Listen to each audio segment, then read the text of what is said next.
एक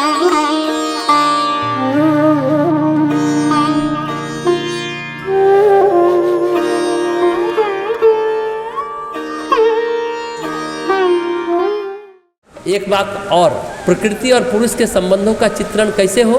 प्रकृति क्या और पुरुष क्या है, यानी महाशक्ति, पराशक्ति, परमाशक्ति क्या है और चिरंतन सनातन ब्रह्म क्या है। बंगाल में एक प्रसंग बराबर कहा जाता है, ध्यान से सुनेंगे। एक जमींदार हुक्का गुरुरा रहा है, कुछ मेहमान आ गए, खाना खिलाना है। वह जमींदार कुछ बोलता नहीं है, पर उसके मन की बात उसकी पत्नी यानी घरवाली जान जाती है। फिर घर की मालकिन सबके लिए खाने का इंतजाम कर देती है।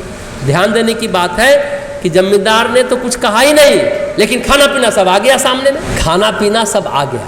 खाना पीना जो आया वह जमींदार ने नहीं लाया, पर उसके इंगित करने से आया। उसी तरह परमात्मा के संकेत से प्रकृति सारा कार्य करती है, परमात्मा कुछ नहीं करता है, पुरुष कुछ करता नहीं है, करती तो प्रकृति है। जिस तरह घर का मालिक कुछ करता नहीं, बस इशारा किया, मालकिन सब कुछ व्यवस्थित करती, बोला भी नहीं जमींदार, लेकिन पत्नी ने उनकी दे दी। तो दूसरा प्रश्न क्या है? प्रकृति क्या कहती है? प्रकृति कहती है कि मेरे बिना परमात्मा की अभिव्यक्ति नहीं है और उनके बिना मेरा अस्तित्व नहीं है। यही प्रकृति और पुरुष का संबंध है। घटनाक्रम जो घटित हो रहे हैं यह है परमात्मा की अभिव्यक्ति, लेकिन घटित हो रहा है किसके द्वारा? तो प्रकृति के द्वारा। उनके बिना मेरा अस्तित्व नहीं। अगर सनातन ब्रह्म न हो तो फिर मैं ही नहीं रहूंगी। सनातन ब्रह्म में प्रकृति अंतर्लीन है और प्रकृति के कार्यों में परमात्मा की अभिव्यक्ति और परमात्मा का प्रकाश है। ये घटनाएं तम में घटे, रज में घटे, सत्य में घटे, पर है ये परमात्मा की चेतना का प्रकाश। यही संबंध राम और सीता का है। सीता राम में अंतर्लीन है। जब हनुमान जी को सीता जी उपदेश देती है तो लोग कहते हैं कि रावण को राम ने मारा, सेतु बंधन कौन किया? तो राम ने किया।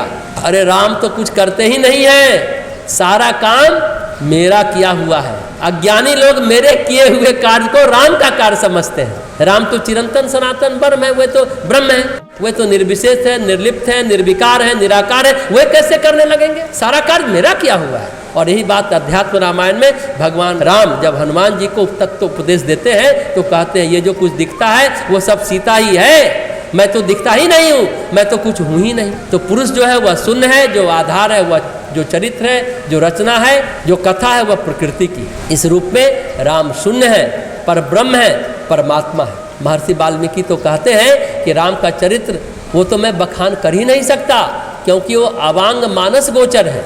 वे तो मन और वाणी के परे हैं, मन और वाणी उनका वर्णन ही नहीं कर सकती। ये जो कथा हम कर रहे हैं यह सब सीता की कथा कह रहे हैं, तो सीता की कथा ही रामायण है।